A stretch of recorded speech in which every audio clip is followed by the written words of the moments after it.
No mai piki mai rā koutou katoa. No mai, we're just going to be settling in e karema. So get your cup of tea, get your water, go for a mimi if you need to. We're going to just rock on into this kōrero. No mai, haere mai. I hope you've all been enjoying your day, wherever you might be. If you're new to this session, or you will be new because it's just started, put where you're from in the chat. Yeah, kia kite ai te katoa. Kei whea koe noho ana. Just where you're zooming in from. Welcome, welcome, welcome. Awesome. Well, as people are putting into the chat where they're from, me tīmata tātou, kia kotahi rā ki te kaupapa whakahirahira. Ara, e hoki ngā mahara ki tētahi o ngā whakatauā ki tongikura o Kingi Tāwhiao. He kura anō āku. He kura anō āku, arā e kōrero ana mo te kura kei waenga i ngā whānau. Arā ko te reo me ngā tikanga Māori tērā. Anā, e hoa mā, kei konei tētahi o ngā tino whānau e whakatinana hia i tērā kōrero. A ko te whānau Murphy, nā reira e te whānau Murphy nau mai, haere mai rā, tatu mai i ki roto i tēnei o ngā kaupapa o tātou. Yes, we've got the Murphy whānau.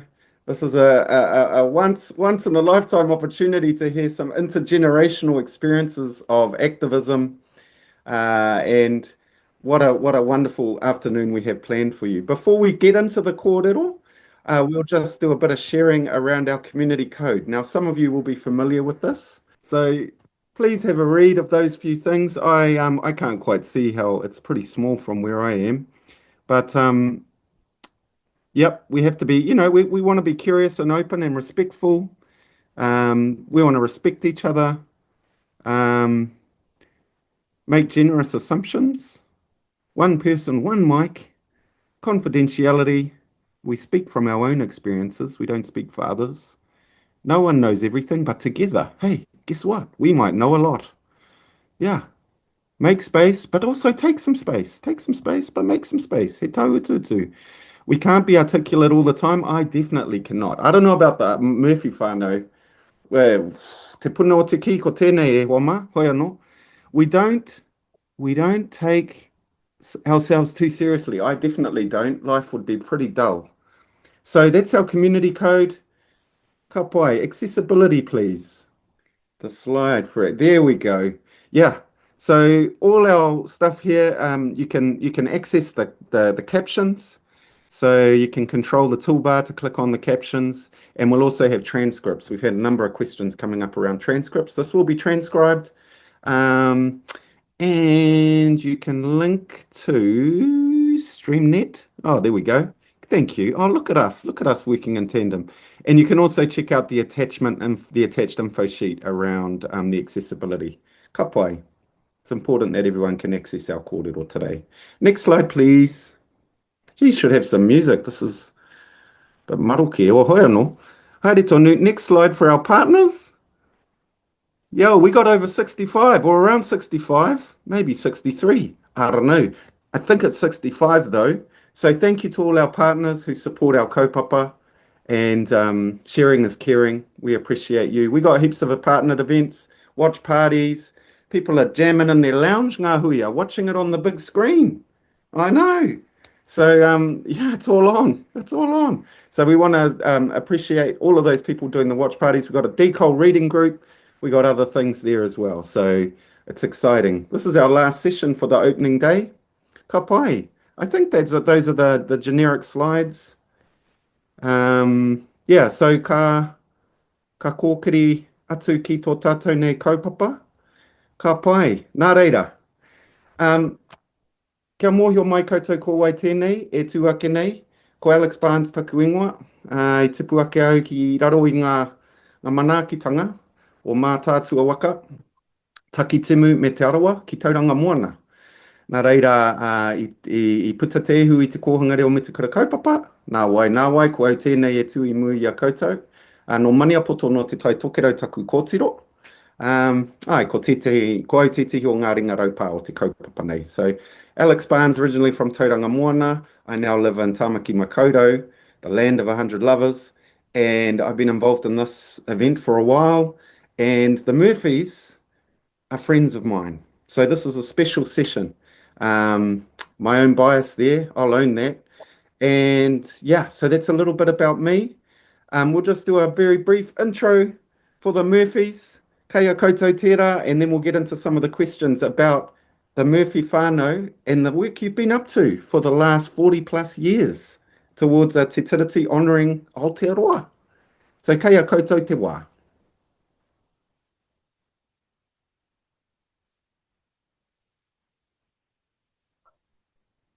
Tēnā koutou katoa.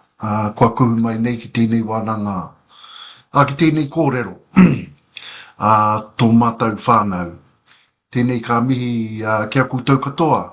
E ngā kaunui nei ki tēnei kaupapa. Kua kite ken i a koutou kōrero. No Aotearoa whānui koutou puta tonu atu ki e tai no wāhi o te ao tēnei ka mihi. Ko tōku ingoa ko Enoka Murphy, he ngai uri au no Ngāti Manawa, Ngāti Ruapani, ngai tūhoe, puta tonu ki Ngāti Kaungunu. Tēnei ka mihi, kia ora tātou.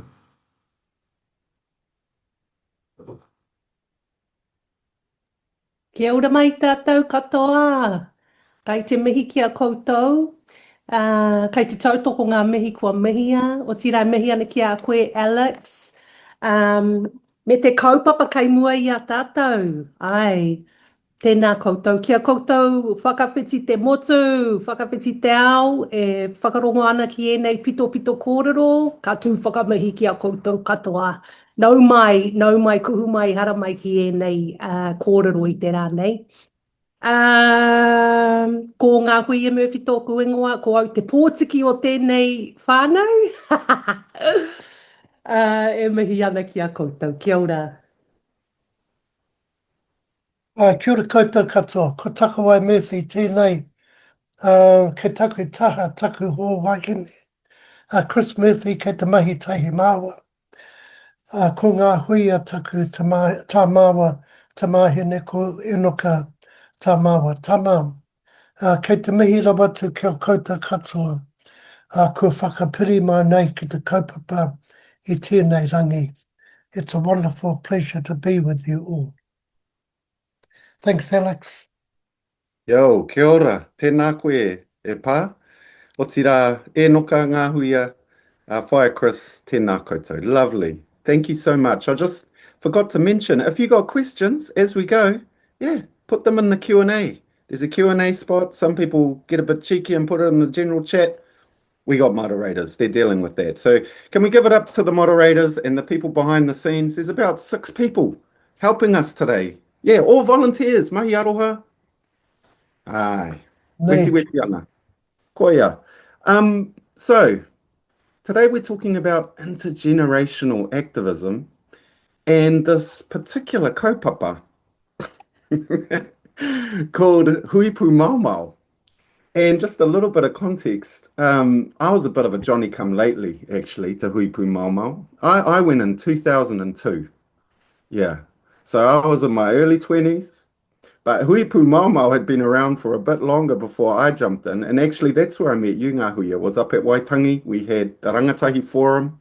So you and the other brothers and sisters and the peeps over there. And then we had our Tauiwi crew over here. Yeah, Very righteous. It was lit. It was lit. It was supposed to be, it was a beautiful thing. And so we've endured with that friendship. And since that time, I've done all sorts of things. But Te Hui Pumaomao was a very significant moment. And so I think for the people who've gathered today, they're interested in what was the why. If you could give us a bit of a story about why you started Pumaomao Takawai. What was the calling for you? Yeah, thanks, Alex. I remember that time in 2002. That was a wonderful, wonderful wānanga we ran. If I had to rate all the courses, there's been over 2,000, that would be right at the top. It was wonderful. So what made me design this program and do this kind of work? Enoka and I had been learning te reo for a few years. We were living in New Plymouth. We were going to, I was a school teacher, senior teacher in a school. Enoka and I were going to night classes learning te reo. Ngahuia was much younger, so she wasn't coming. And Chris was at home, my wife Chris was at home, keeping the fires burning.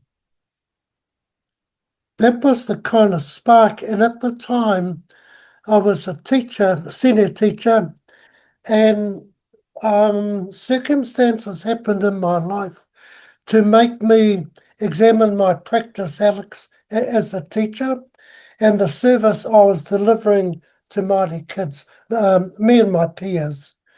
This is what I saw. Māori kids' names are mispronounced daily. It was like that when I was at school in the 50s and 60s. Māori kids graduated from schooling. They couldn't speak their language. They didn't know anything about Māori. If you put them in a Māori situation like a marae, they were totally lost. And a lot of kids were graduating from schooling and they were embarrassed to be Māori. They were ashamed to be Māori. And so I spoke up about it. I became really unpopular. Other teachers didn't like me. I was a radical and an activist, so I couldn't keep on teaching. So I decided to design a program so people could understand me. And so that's how Te Pumaomao came about. So people could understand me and others who thought similar to me. So that was where things came from, Alex. And so with that observation, and I think a lot of people, well, I can definitely read. I'll stick to my lane, actually, Takawai. I won't generalize. I know that when I've critically discussed something or raised awareness about something and I'm automatically on the out because of that, that's quite an isolating place.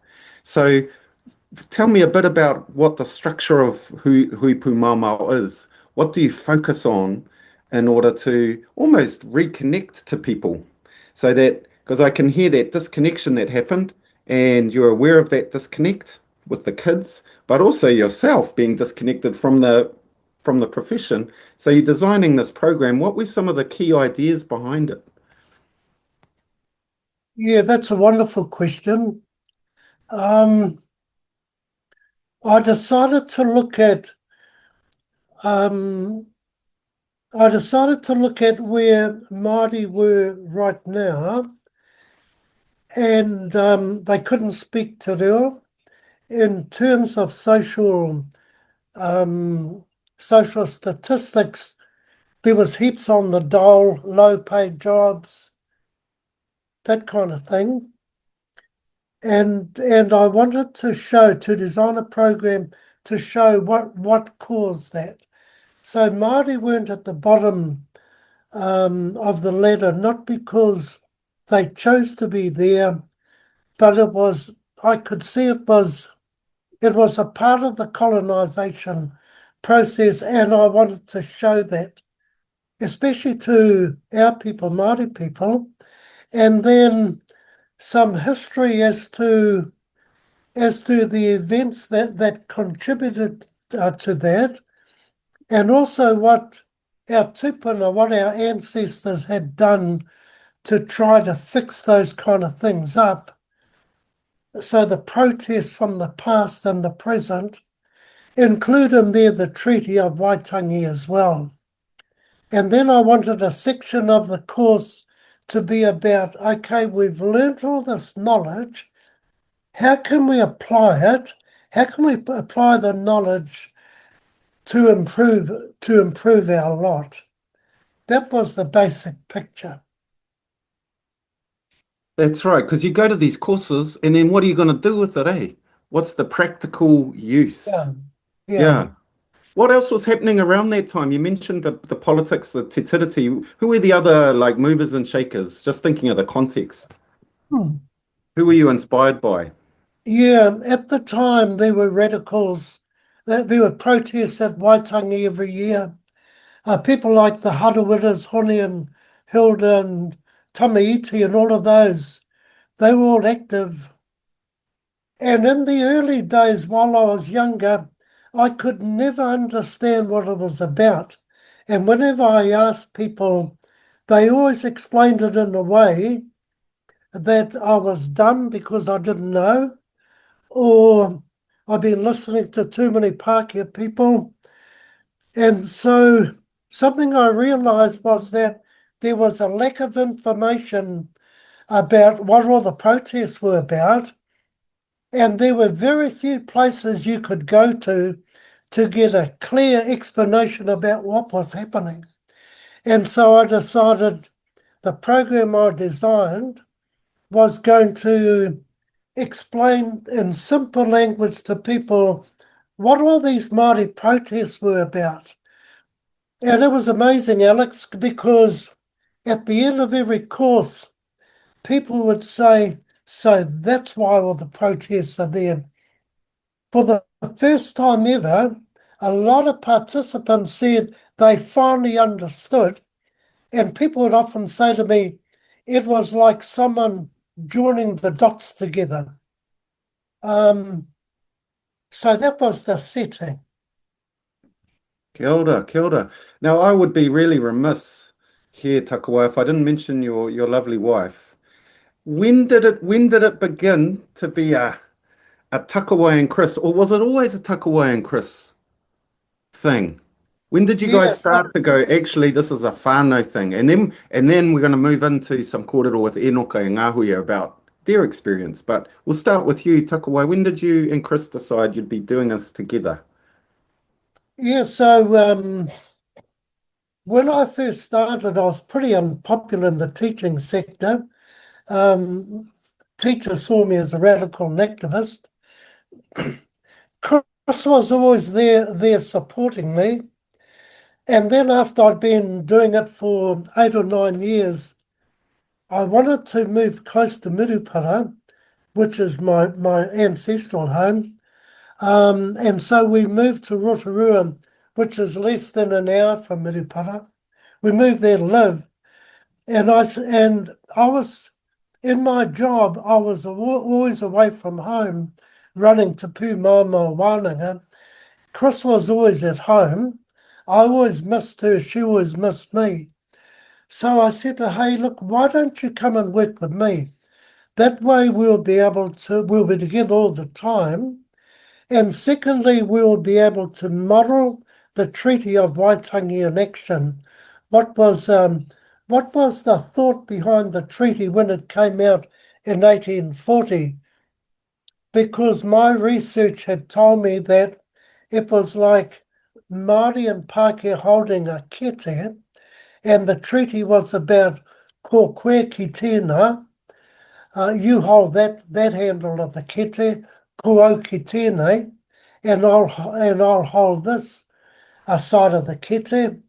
So that's how Tupuna saw the treaty, and that's how those original Pākehā humanitarians saw it as well. It was about two people living together in the one land, equal status, equal mana, each respecting the other, each treating the other with the utmost aroha and respect.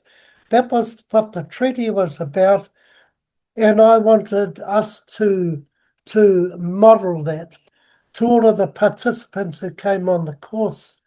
And it's worked really well like that, Alex. Best thing I ever did. Since Chris came on the course, working alongside me, it's grown big time. It was a good program before, but it just improved dramatically. She's a very good communicator, very good teacher, very clever, had neat ideas. She was able to say to me, don't say it that way, it turns people off. Say it this way, you get better buy-in. She came up with neat ideas to get the message across.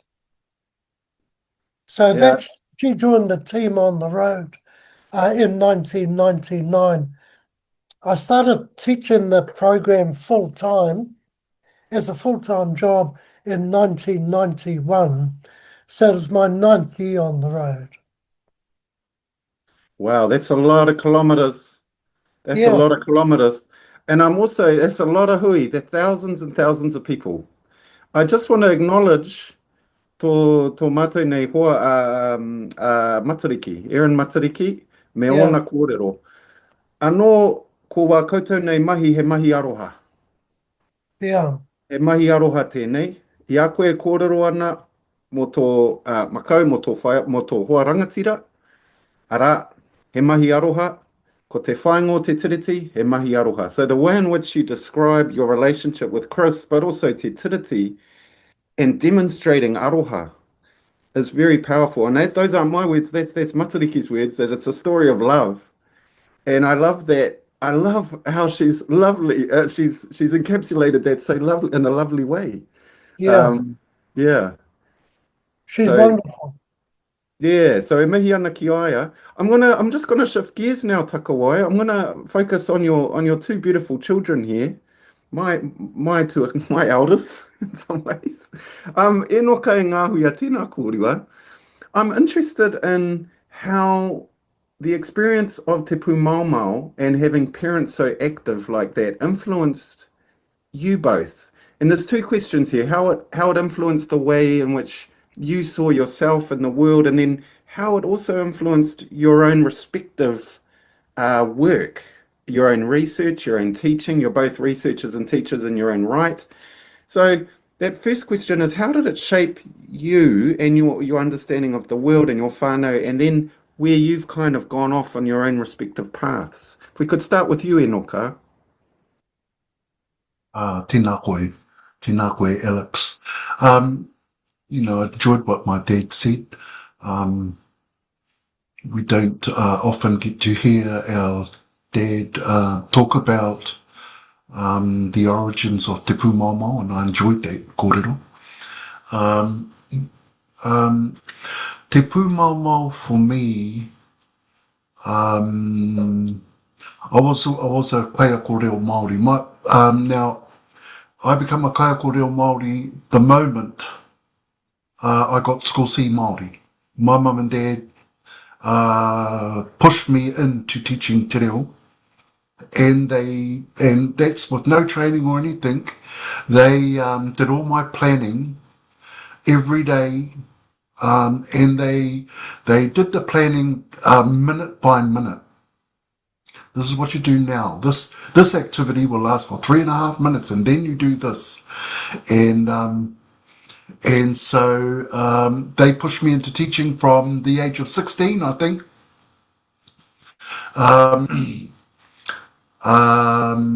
And I taught community teaching that used to be in secondary schools after school. Most of the people in the class at that time were teachers wanting to learn te reo. And then Huirangi gave me a job at Kuratini. I did that for a little time. And then Huirangi said I should go to the kohanga reo. And mum and dad, when I went to kohanga to teach in kohanga and run kohanga, they did the same. They planned every day, minute by minute. And then the Huirangi suggested, mum and dad sorted, that I should go to Intergenerational Māori. So I left home, I left mum and dad's and went to Rotorua and taught at Ramata with Kathy Jews, and she was an extraordinary woman, and that was further training for me. So we are now in 1990, and I came back to Taranaki because the dream was to start the first kura kaupapa Māori in Taranaki, and in Huirangi's eyes, I was going to be the first a teacher there. So, and that might have been, so it's 91, 92, when I did Te Pumaomao. Te Pumaomao opened my eyes to colonisation in a New Zealand context. and in understanding the New Zealand context, understanding that we were the 12th, 13th country to be colonised. So the colonisation machine, by the time they got here, I mean, it occurred here, was it was a well-oiled machine. I got to learn about how colonisation works, assimilation, the role that Christianity plays, te whakaputanga, te tiriti o Waitangi, how it is that Māori we didn't really have, so I'm talking 80s, late 80s and early 90s. It was very clear where we were as far as Māori and our reclamation of our language. Understanding, as Dad touched on, what the protests were about, what tino rangatiratanga really was, what was mana motuhake. So I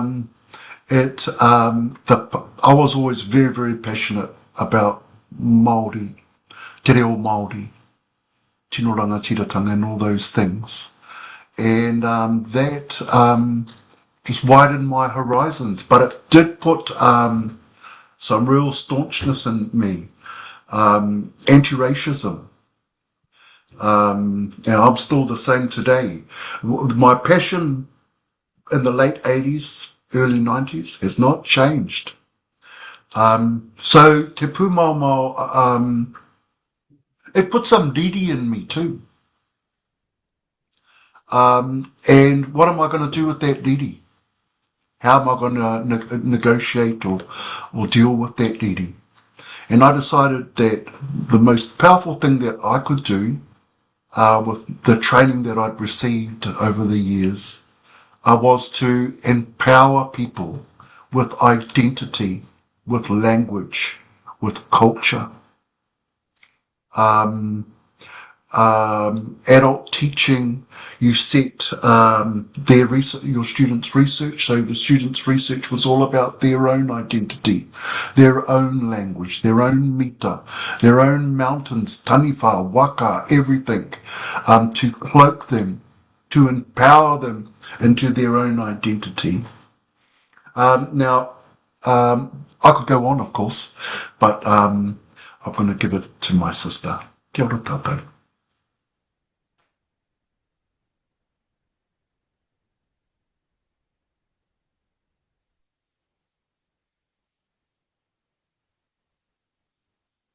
Kei te pai Ngahuia, kei a koe te wā, e hoa?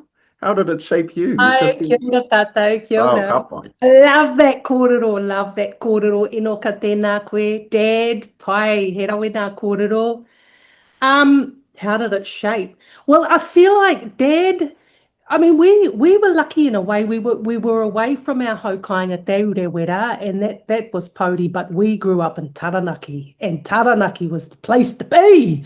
It was a hotbed of activism. The tino rangatiratanga movement in Taranaki was fierce growing up, and Dad was inspired by all of the happenings in Taranaki, and he brought a fire into our home. He brought a fire into our home. But I feel like in a way the fire was already there because our korauwa Peita Kōtuku rolled with te kōti. So it was just a remembering and a reactivation. And so Dad with the hui Pumaomao brought purpose and devotion and a dedication to serve the kaupapa, to serve the people, and to facilitate decolonisation, cultural reclamation, empowerment, and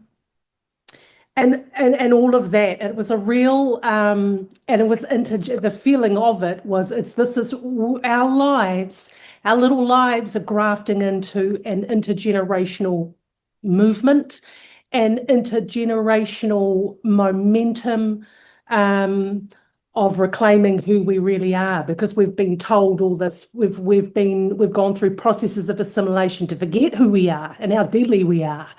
And so the Hui Pumaomao is a really incredible sort of transformative program facilitating our remembering. And like Dad said, drawing the dots together so we know what happened to us and what our tipuna did to fight against the injustices that happened, and who we are today and who we can be. So I feel like, yeah, Dad brought a fire into the whare, and Mum really stoked that flame through her love and her belief in us that we could do whatever we could. She believed in us, and she encouraged us to find to follow our own heart and our own purpose. And in doing that, provide a unique offering to the people, to the movement. Do it in our own way. Because Te Pumaomao's been going on for 40 years now. It's the oldest decol wānanga in the country. It's still, Mum and Dad are out on the road like Bonnie and Clyde. There are a couple of renegades, a couple of just total OG gangsters out there doing the mahi.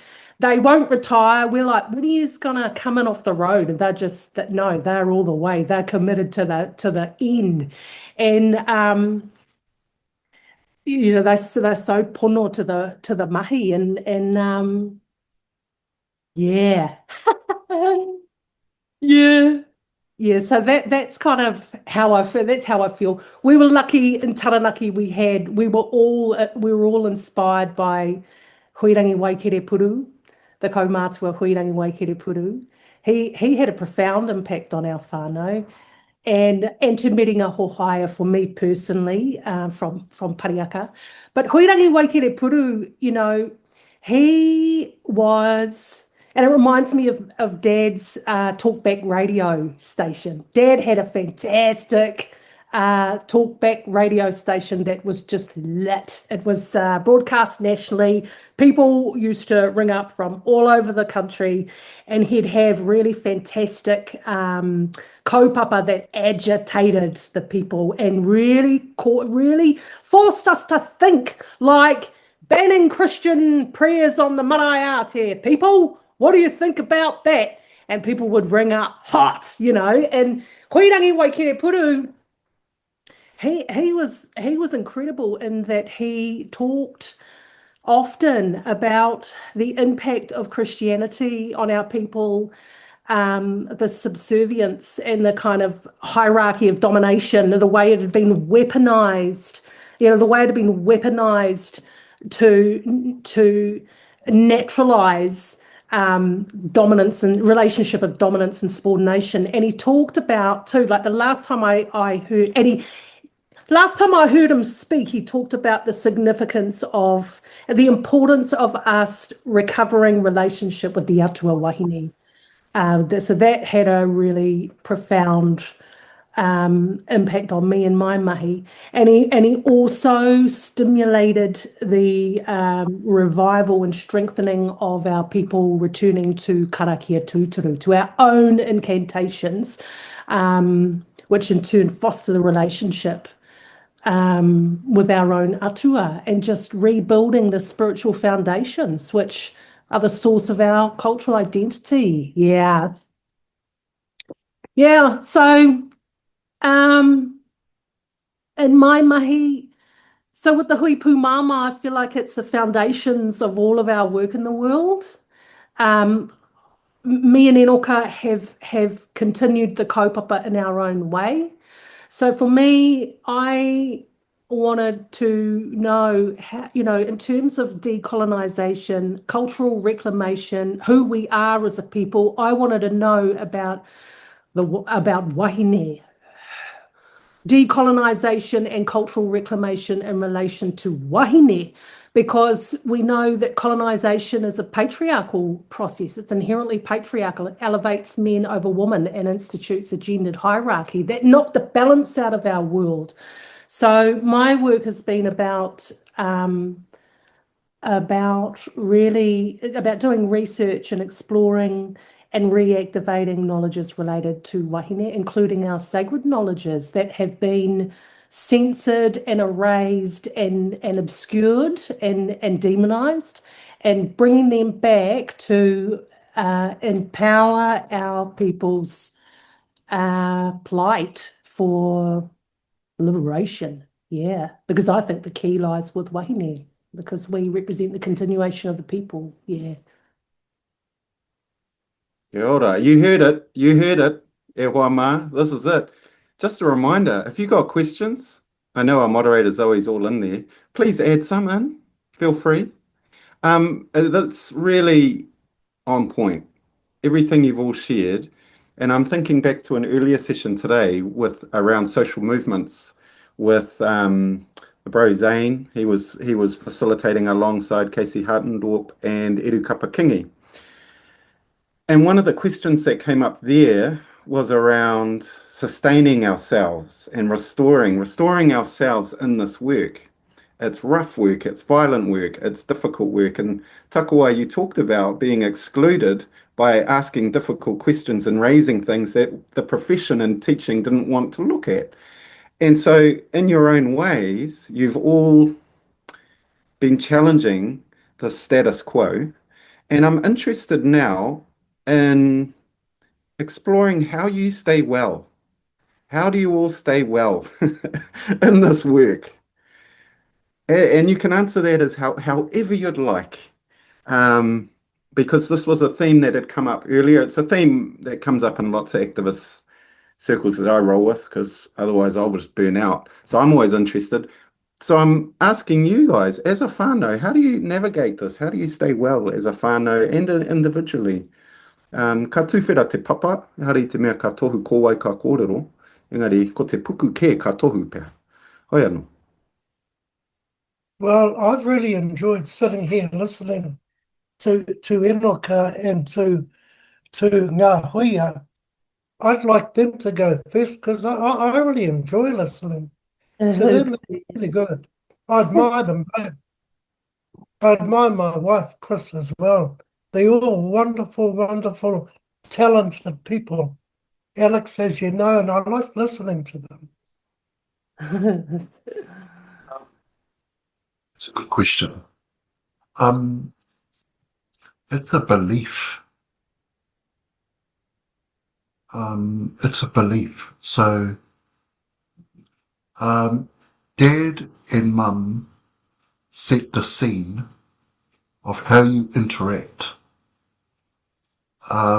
with people, how you educate people. There's no yelling, there's no abuse. Empowerment doesn't come with violence or yelling, abuse, or anything like that. And so, like, it's our jobs, but it's so much more than that. It's a walk. It's a lifestyle. Aroha ki te tangata, foundational ethic in education. Keeping well, my keeping well is I've got to go for a walk, I've got to do karakia every day. I have to walk, I have to be in the environment, and I have to do karakia. If I don't do either of those things, my body gets sore, my body's sore, my mind gets sore. So that's personal health. But in education, you set the scene. If you're the kaiako, you create the kawa. And everything is rocking, and teaching is, you don't teach people individually, you teach them in groups. It's a party. The alcohol, if there's alcohol at a party, is te reo. And so, racism is everywhere, and that's, you have to have the inner courage to say, kare te rei te pai, and face it, rather than being quiet about it. But anyway, there's just a couple of kōrero from me. Kia ora, Enoka. I agree. I think it's really, because it's such driven, purposeful, devotional mahi, I think it's important to strive for a balance and knowing that because we live in settler society, that and we're conditioned to kind of push, and it's all about what you can produce and working really hard your whole life. And I think that it's important to get a balance between rest and mahi, knowing when it's time to retreat and rest and nourish yourself really deeply, and knowing when it's time to come out with your offering and share it to the world. And I think that's the other thing too, is Mum really believed in us and really sort of encouraged us to find our own way in the mahi, to do the work in our own way. And I think so if you believe in what your offering is, and know that it grafts into an intergenerational kind of movement. You give your offering to the people, and that's it. You bring your best, you meet the moment, because it's not only about reclaiming what was stolen, it's also about having the confidence and courage in ourselves to adapt our tikanga in a way that responds to the context that we're in today. Let it be fluid. Let it feed us. Let it be underpinned by decolonization. Let it be underpinned by transformation. Let it be underpinned by social justice. So yeah, that's my whakaaro. It's important to know what nourishes you. You know, what feeds you really deeply. It's important to play and not take yourself too seriously. Know that the movement will continue. You come in, you graft into this intergenerational story. You add your verse to it, dictated by the passion in your own heart. And that's it. You don't carry the weight on your shoulders.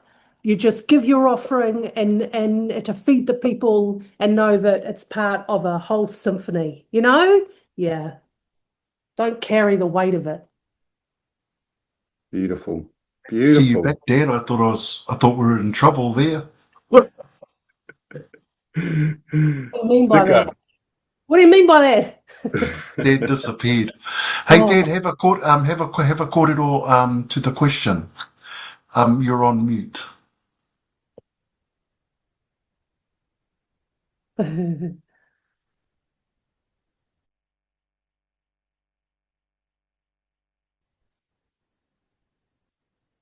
Yeah, that was a wonderful question. I enjoyed those answers as well from Ngahuia and Enoka. For me, there's my wife, Chris. Behind me, she's decided to come and join the kōrero. Oh, she's disappearing again. When I in the early years of me running to Pumaomao wānanga, it consumed me totally, and I thought about it 24 hours a day. But in the last 10 years, I've learned to take time out. My wife, Chris, it consumes her 24 hours a day. She never stops. She goes full blast for every day, all day, every night. She's always researching. But for me, I take time out, so when I'm not facilitating decolonisation wānanga, I watch sport, especially the Warriors, up the wās. And I also just enjoy reading, watching TV, and going to town, having a cup of coffee with Chris, and just taking time out. I find it's good for the soul, Alex, just to have time out from it, instead of it being all-consuming as it used to be. So I want to talk now about that that future focus, although in some ways it's the present. The past lives in the present is shaped, the future shaped by the present as well. I'm thinking about your mokopuna And I'm wondering, what are your hopes for your mokopuna as a result of all your work, 40 plus years doing this work around Aotearoa, sharing your skills, your knowledge, your inspiration? Tēnei mahi aroha e haere ake nei. What are you hoping for your mokopuna who are coming up in this world at the moment, Takawai? And feel free to jump in, Whai Chris. Yeah, that Momo, just jump in, is what Alex said. What I'd like to see, Alex, is that they, as many of them as possible, become active in the Māori world, and it's starting now. So one of the mokopuna, Marunui, he's into toi whakaari, which is the arts with a Māori focus, which is really great. The oldest moko is Te Aka. He's right in the kapahaka, and also into designing clothes with a Māori focus in terms of art. So he's on the right track. He's heading that. He's heading in that direction. One of the other moko Paihuarere, she's put her kids in a kohanga reo, so that's really exciting as well. Paihuarere. Another one, Mare Kura's into Māori art, making poi and such. Another one, Piri Mai, is into research, working with Matariki. Matariki Green, a young tūhoi wakene, who's very active in the tino rangatiratanga movement. And Piri Mai is working with her in terms of research. One of the other mokopuna, Te Hau, he's into bilingual education. He's at school. So they're all heading along that path, and I hope it continues, Alex, because I'd hate it to stop with us two and Enoka and Ngahuia. We've done too much to not go further. Yeah. We've done too much to not do more. We've covered too much territory to not go further, which is using the words of Sir James Henry from Te Taitokerau, said something similar. That's a really good question, Alex. Yeah, well, how are we leaving? What are we leaving behind, right? And Ngahuia, you talked about grafting and just offering your bit, and the graft is a beautiful metaphor. Ngahuia, he hao whakaaro. What are you hoping for your kids, your future mokopuna, as a result of te Pumaomao and the way in which it shaped you and your whānau? That's such a massive partai. I want them to be free to pursue their own heart, to do the work, to believe in themselves, be proud in their tangata whenuatanga, and I hope that by the time it gets to the time of my mokopuna, that we have constitutional transformation and Te Tiriti o Waitangi is enshrined as the right foundation of this country, that it's the foundation that determines all of the systems of this country. And I hope that in the coming years we see massive initiatives of land back and kaitiakitanga over whenua and water. And I remember when I was 18, I asked Te Miringa Hohaia, one of my mentors from Piriaka. He was a historian and an activist and an artist. He was a creative genius, really, Te Miringa. I was 18 and I asked him, do you think that tino rangatiratanga, do you think that we will achieve it? Because at the time it just felt like, no, we won't. It just felt I just couldn't see how we could.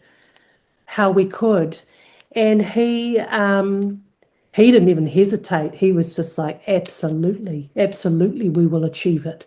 And since then, I've never doubted it. I've never doubted it. I know that we will achieve mana motuhake tino rangatiratanga in this country because we're right. We're right on our side, and we're only getting stronger. And you know, we're dealing with a racist settler government again, overtly racist, and now you know, and that'll all keep coming. But we won't. But there's no putting us back in a box.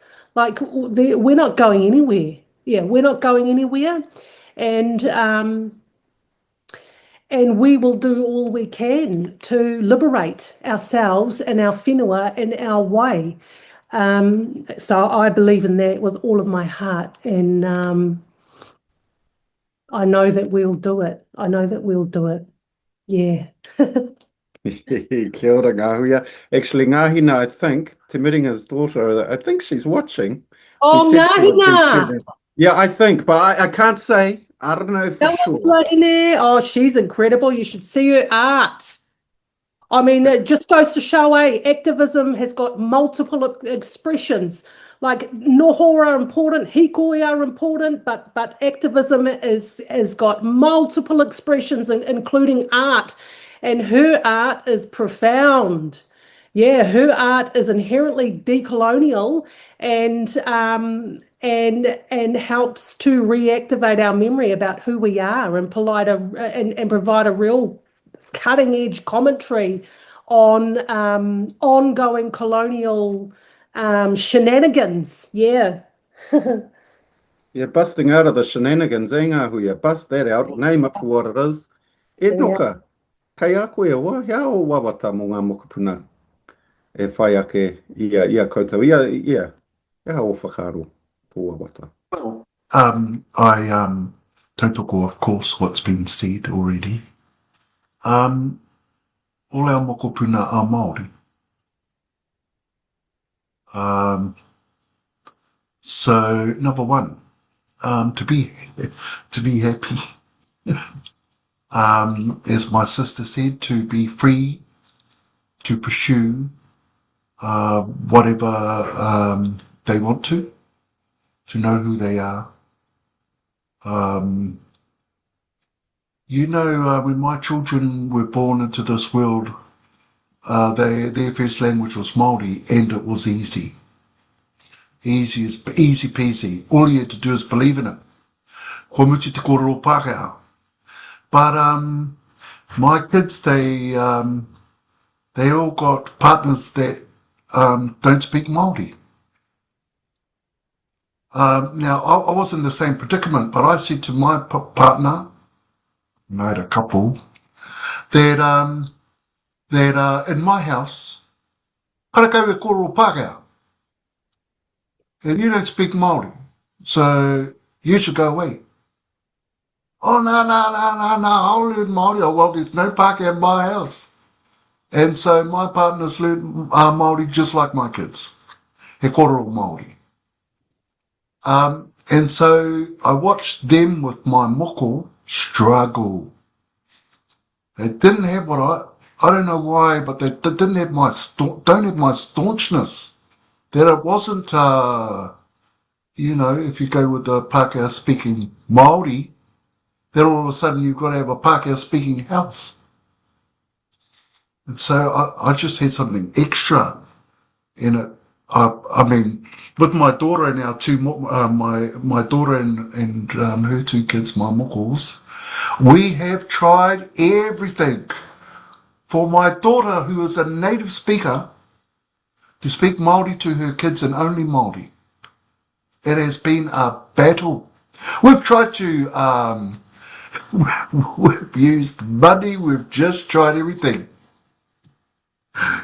And so, for me, it was simply a belief. See, tino rangatiratanga to me isn't in the future. It doesn't sit over there. It sits right here with me.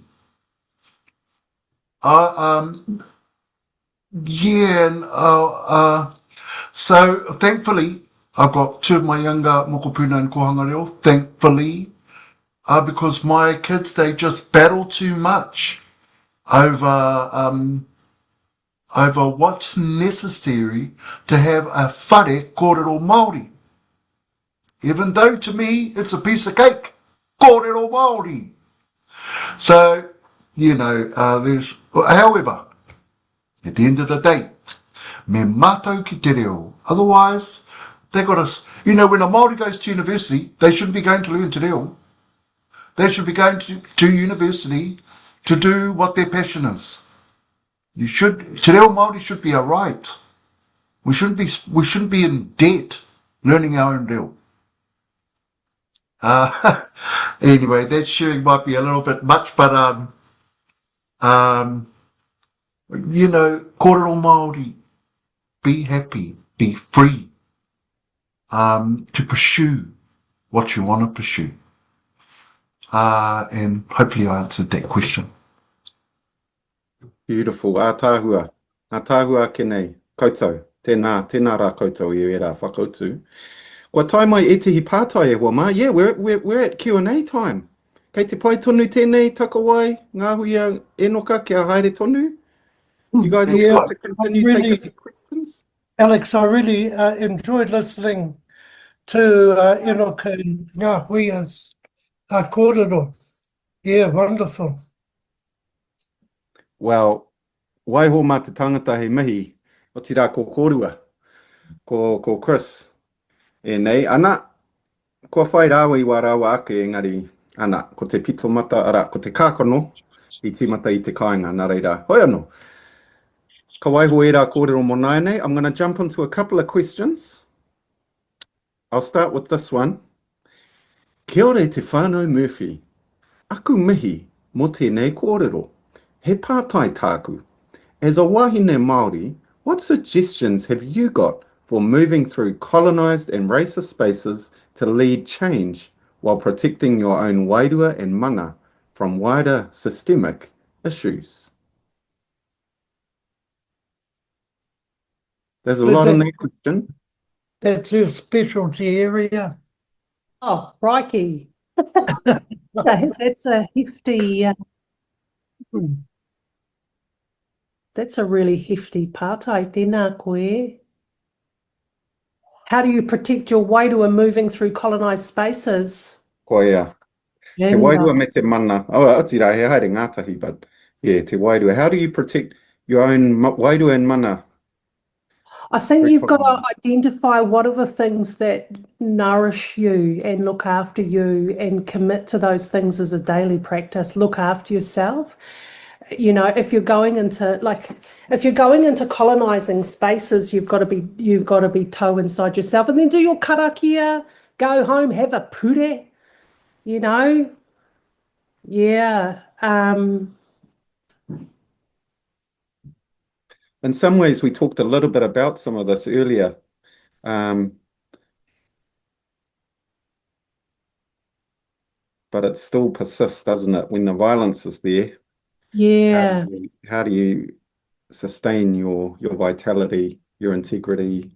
Yeah. You've got to have your little kete of tools that you use, have your karakia that you use and your practices that you do to look after yourself morning and night. Yeah, do your karakia, have your water in the car, your spray bottle with your way from the hau kāinga, call in your tipuna and your kaitiaki if it's a hectic kind of environment, and don't let other people's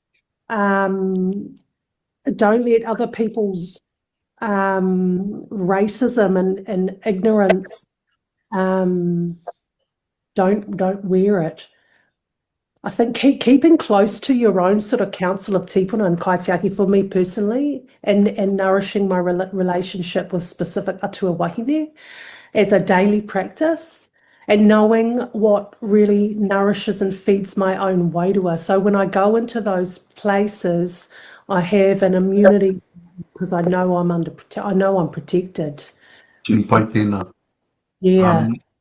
Yeah, you wear a spiritual cloak of tino rangatiratanga, and you walk humbly. What sparked, when I saw this question, I thought back to Huirangi. And Huirangi would say, it matters not where you are and the environment you are in. The whare you are in, colonised spaces, racism. Ko rangi nui e tū nei, ko papa tūanuku e tapoto nei. Ko rangi, ko papa, ko koe. Ono marika tautoko. And so, although the whare, colonised spaces that you're in, ko te rangi, ko te papa, ko koe. Humble, resolute, and there's a way to be that anger doesn't exist, because showing anger is losing. You've lost it. You have to roll with mana, roll with your mana, and behave in the security of your mana inherited from your tipuna, unwavering. Anyway, I hope that helps. Tēnā koe. I'm reminded of one of my family members went to Parihaka in the 90s for the first time, and he shared with me te miringa's presence in the wānanga. And in some ways he encapsulated these Kaikōrerō, the way in which he worked with the group, the way he presented himself, his tone of language. He had this ability to weave magic amongst mainly Pākehā, learning about Parihaka and all the atrocities of Parihaka. And yet he held himself with so much poise. I feel like mum and dad are like that. Mum and dad are really good at working with all different, with Pākehā, of all different kinds of, with a different knowledge bases, different understandings. They're really quite graceful, and they're very inclusive in their approach, and what they're fostering is hope, and they teach in a way that inspires people to want to be a part of the transformation, of the change already afoot. They want to be a part of that story. Yeah. Tika tonu. I've seen it in action with the most unlikely of characters, pointy heads at AUT, and the magic was live. It was a live wire, Takawai and Chris. You could feel it. It was a beautiful thing. People from all around the world felt seen, felt valued. No one was told off for not knowing, or Takawai and Chris, if she wants to join in, who were some of your mentors in the way in which you present these kaupapa? And then we'll get on to another question here about some of our people. For me, Enoka and Ngahuia have talked a lot about Whirangi Waikere Puru. He was wonderful because he was very strong in his beliefs. He never raised his voice, and he had a passionate belief in tino rangatiratanga, which was unwavering. So that was inspiring for me. I was lucky in that in the early days, I worked with Pākehā trainers from Project Waitangi, Marlene Benson and Sister Genevieve. They were really, really good, knowledgeable. I learned heaps of them. I was lucky too. In the early days, I worked with Tūrero Flavel. He was a master communicator, and in my view, he was a master at putting across a message. He gave me a lot of really good ideas about how to present the knowledge. He was excellent. Chris has been really good as well. She's my wife. She's really clever. But I was lucky because I saw a lot of presenters and I sat and I studied them. And I studied all of them. Ken Mea, he had his own way of doing things. And I liked it. Hone Harawira, Moana Jackson. I saw all the radicals and I looked at the way they presented. I saw a lot of other presenters who had nothing to do with this kaupapa, but I looked at them as presenters and how they did it, and I was inspired by all of them, Alex. And something I learned from all of them was it's best to be yourself. And so rather than copy this one or that one, I decided I'd just be myself and hope like hell that it worked. And it's worked okay so far. I'll tell you something that I have seen, I learned from you actually, Takawai, over 20-something years ago, was humor. Yeah. And using humor, and it's a hard one sometimes, but you have this amazing way of bringing humor in, which I hadn't necessarily seen before, and learning about te tiriti or anti-racism or whatever. You know, it can be very dogmatic and but you brought humor in with Chris, which humanized everything. Yeah. There are a couple of questions. Ngahuia, I think you've seen this one. I think you had a bit of a scoff. Did you see? Was that you scoffing at this question about, can we please see the mahi toy you've been working on, Ngahuia? Do you want to share that? That's quite revealing, Neil and Jet, Dijon. But anyway, it's a work in progress. it's a work in progress. We're all works in progress. We're all works in progress. Oh.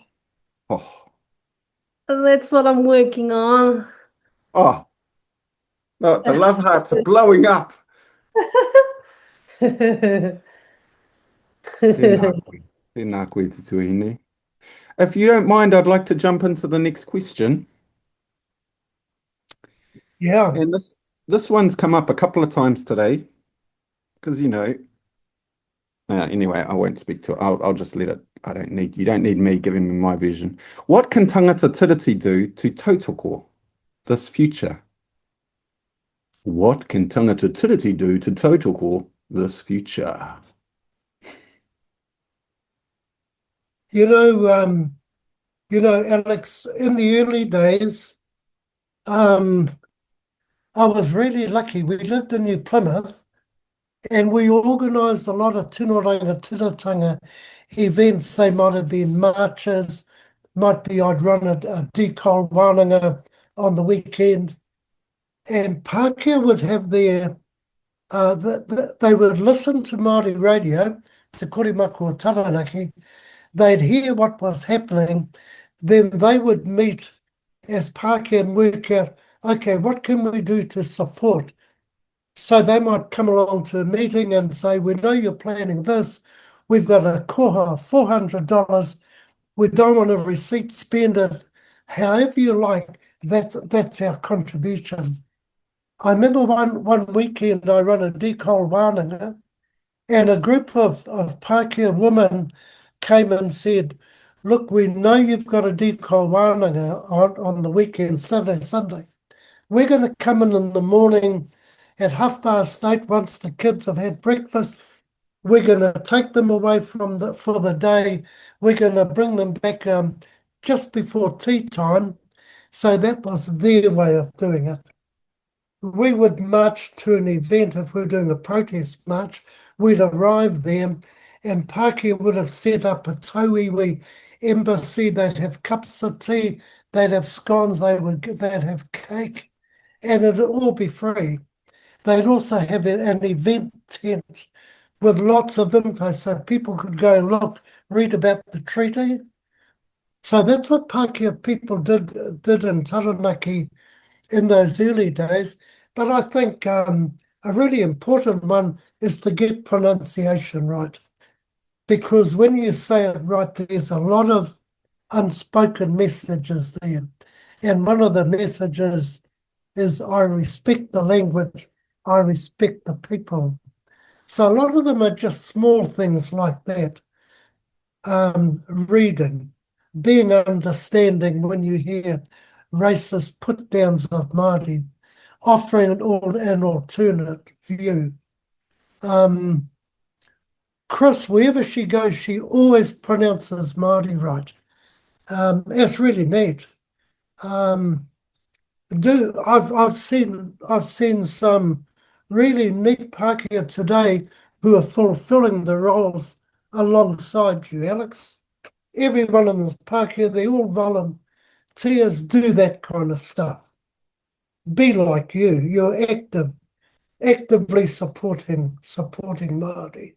That's a few ideas. I know Ngahuia and Enoka have got heaps of others as well. None of them is. Here comes Ngahuia. Oh, no, just to say I tautoko everything Dad said, you know, I tautoko everything Dad said, and just want to acknowledge, you know, all of, you know, that Pākehā who support tino rangatiratanga is an intergenerational revolutionary movement as well. And so I just really want to acknowledge that, yeah, because we're all in it together. They're all superheroes, Alex. People like you and all those ones running that lining, all those volunteers. Yeah. They're all heroes. Yeah. Tika. That's a good question. I support, of course, what my dad and sister have said. Pronunciation is a biggie because, as Dad said, it's very, very loud. It speaks a lot of messages. Number one, respect. I've been a teacher for 37 perhaps years, and Pākehā in adult education, universities and whatnot, and year in, year out, Pākehā are in the class, year in, year out, maybe at 10% mish learning te reo. And so that's one, but that's not an easy one for all. What we're after is this, you know, yes, we're two peoples. I mean, yeah, it's the articulation of it, is I might have tripping over a little bit, but the future is a future together. Our future is a future together. We want to walk together into the future, and to do that successfully is respect, regard from both sides. We are all, I see Pākehā and Māori, I think in politics, and this is, there's a he pōtitanga I tēnei tau. And every year that there's election, there's the Winston and there's a whole lot of racism because the parties are after the Pākehā vote. And so election year is always a year where racism is chucked around. Give the good Māori a good kick up the bum. However, we're going in the same direction together. We have to be mindful about that. And what does that look like for us? Kōrero noa. Yeah, pai katoa e rā kōrero. Thank you. And Alex, just before you move on, I just really want to acknowledge too those ones that come from other parts of the world, that tautoko tino rangatiratanga. I really, I love them ones.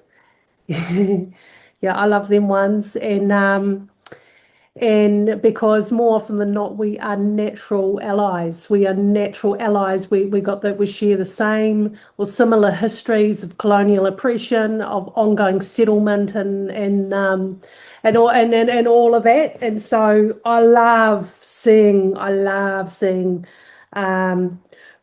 from the African continent, from the Middle East, and from around the world, that tautoko, us recognizing that that often we've got more in common than difference.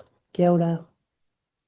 This reminds me of the Tangata Tiriti program, the Treaty People program that Ingrid Huggins and members of the refugee community founded, because of the need to, and the realization that this isn't just a Māori Pākehā thing. This is all of us. This is all of us. Te tiriti is not about race, it's about all of us in our country. So e mihi ana ki wā koutou nei kōrero. There's another question here from the notorious Tui Armstrong, tēnā koe Tui. Now she's being a bit cheeky here, and that's just my take, Tui.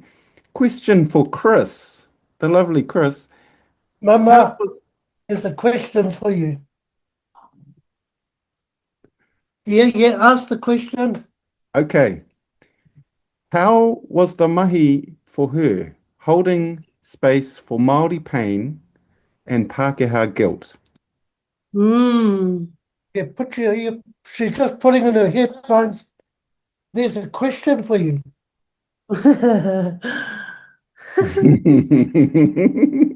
She's grounded me. You got me in a big trouble. Mum's quite shy, eh? Mum's quite shy. Yeah. But she's putting in her earplugs. A good sign. Okay. Just read out that question again, Alex. Ka pai. So she can hear you. Have a listen to the question. Yep. So, Chris, this is a question from the floor. How was the mahi for you, or how is the mahi for you, because you're still doing it, holding space for Māori pain, reclamation done, oh, I shouldn't put my stuff on. So anyway, holding space for Māori pain and Pākehā guilt. How was that for you, Chris? Good. Do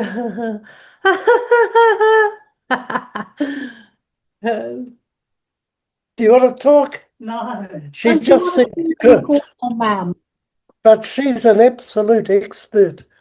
You know, I remember when in the early days of her being on the course, in her first or second year, we got a call from Hone Harawira to go and run the course for Te Kawariki. So get up there, and I hadn't told Hone that my wife was Pākehā, so he was absolutely disgusted when he saw her. And I forgot to tell her that the group was full of radicals. Anyway, at the end of the course, Hone went up to Chris and said, Hilda and I have talked about it, and you haven't had any negative impact on this course. So she gets on well with Māori, and I sit and watch her working with Pākehā groups, and I just marvel because they hang on to every word, and she talks to them about being a good Pākehā ally or non-Māori ally to Māori. She's absolutely brilliant. She does it every course, and I just sit there and marvel at her. They listen to everything she says, and what I say doesn't matter. She's the superstar in the group. She's wonderful.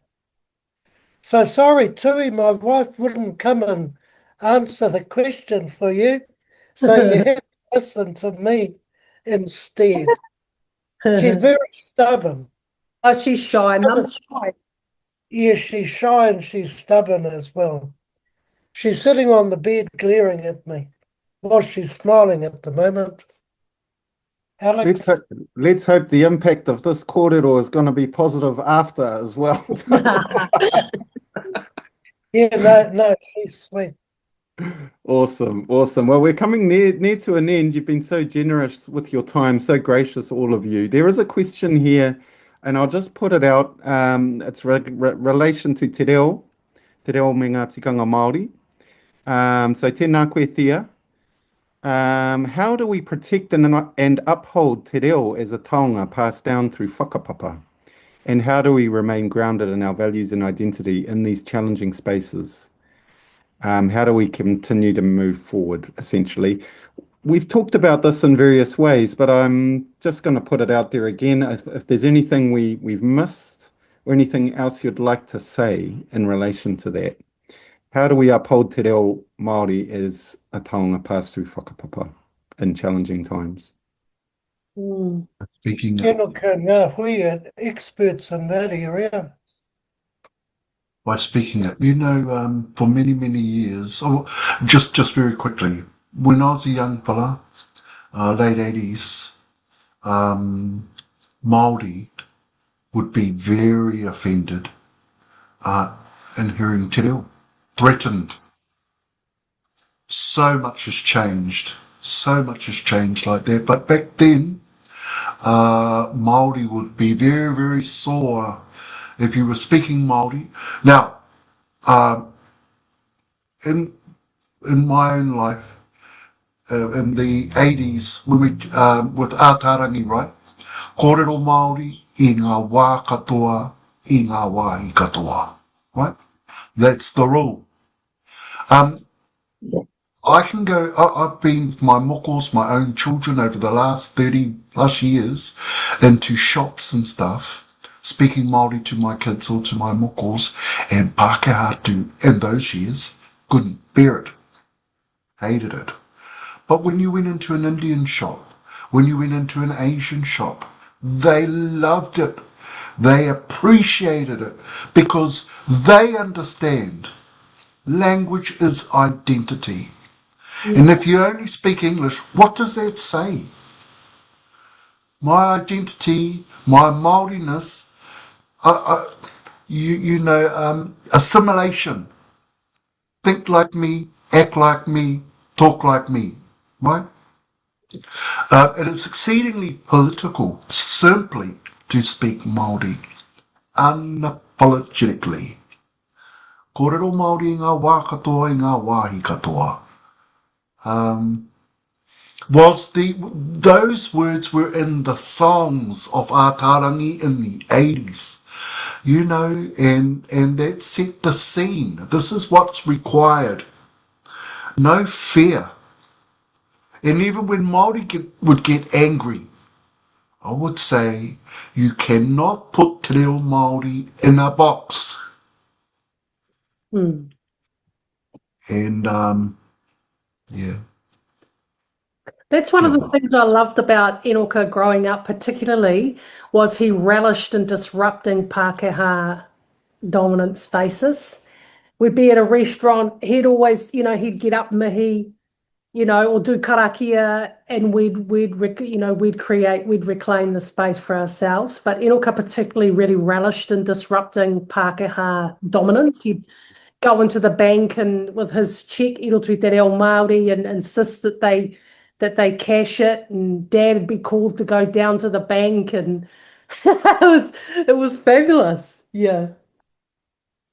I remember being 8 years old, and we were at me and a family member, we were looking at cars, and the car salesman comes up and asks, "Hi mate, how you going? Where you from?"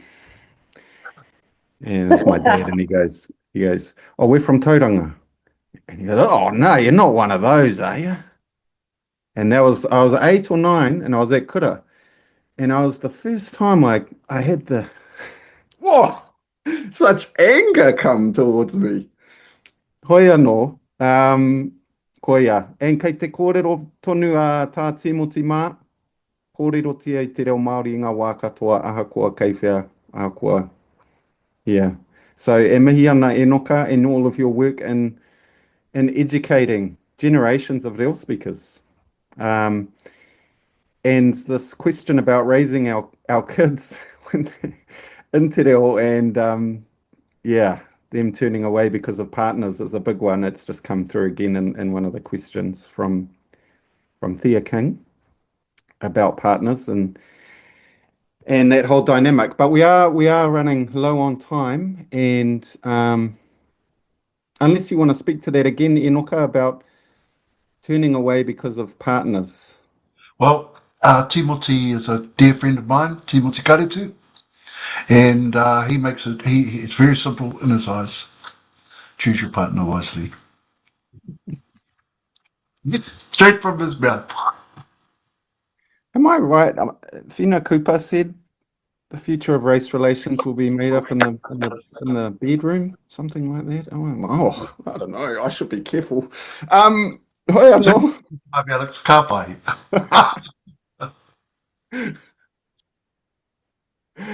Oh, well, I'd like to acknowledge you all, and particularly I'd like to acknowledge all of those people you've brought in this afternoon. There are many, I won't name all of them. Kei ware, kei mahu e kei ngaro tētihi. Hoi anō. Rātou mā kua whetūrangitia. Rātou mā kua aki ia koutou o tira tātou. I want to acknowledge all of those people who've inspired you and your work, and now you are taking that inspiration and inspiring us and many others, countless others. So thank you all so much.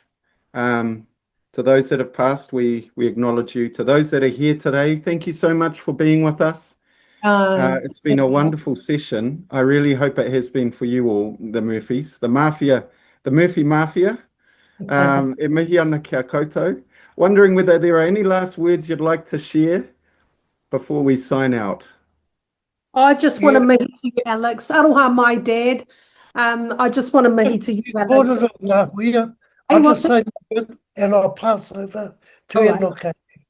I've loved it today, Alex. It's been really neat just to watch all the feedback, do all the kōrero. But it's been really good too because listening to Ngahuia and listening to Enoka is just wonderful. Chris and I are so proud of them. They're absolutely brilliant in our eyes. And so I've enjoyed listening to them. And Chris is just sitting on the bed. She's been listening to everything as well. You're doing a great job there. And so is Heather Kame and all those volunteers. Kei te mihi rawa atu kia koutou katoa, ka waiho ngā kōrero mō ngā huia rawa ko Enoka. Kia ora, Dad. I just want to, tautoko, Alex. Thank you for hosting us, and Heather for the whakaaro to bring us on. It's like we said at the very beginning, this is the first time we've ever done this. We're already private people and kaupapa driven, and we pursue the kaupapa in our own ways. And so it's quite a precious thing to take this moment to be together in this way, to share about the hui Pumaomao, particularly because there is no succession. Once mum and dad come in off the road, that'll be it. Me and Enoka pursue, we do the mahi in our own ways. So just to take this moment to honour the legacy that is the hui Pumaomao, and all of the transformation, all of the way that it's inspired thousands of people across the country and the world over the last 40 years. I just really want to mihi to the team, to you, Alex and Heather, and the team there for giving us this opportunity to spotlight mum and dad's work in our whānau. Kia ora koutou. To all of you listening, mihi tino, mihi kauana kia koutou. Ai, kia ora tātou. Kia ora. Kia ora tātou. It's easy to say no to things. And I'm so glad that Dad led the way, saying yes, and Mum while she was on the fence. But we will always back our Dad, always, and our Mum. And so this occasion was really, really special for us. And I'm so happy that we shared our time and for all of you that came to watch and listen. I've been reading comments the whole time. Wonderful. An amazing event. E tautoko ana I ngā mihi ki a koe, Alex, and the team. You, your team and this kaupapa is magic. It's important. And ka nui te mihi ki a koutou katoa. Huri noa e hoa mā. Thank you for this opportunity for our family. Te Pumaomao kei runga. Tēnā koutou. Kei raro. Ai, tika tonu ko te Pumaomao kei runga. O tira, koutou katoa, tēnā rā koutou. Hoki atu ki wā koutou nei mahi. E hara ko te mahi. Pāhara keke, mahi pēr. E mihi ana. Go well, everybody. Thank you for all coming to our first day of Te Tiriti-based Futures. It's been wonderful having you all. And again, a big round of applause to the whānau, the Murphy whānau, the grace, the spirit, the inspiration. Thank you all so much for sharing just a slice of your experiences together. So I'll just finish us off with a brief karakia. And then actually, tech people, am I able to come back with the Murphys? We can just have a bit of a kōrero at the end. That'll be a nice way to finish. Ka pai. Nā reira, ka mea te he karakia.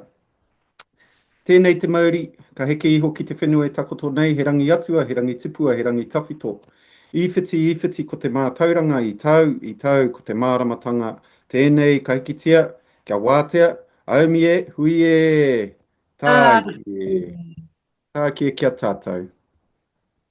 Kia ora koutou.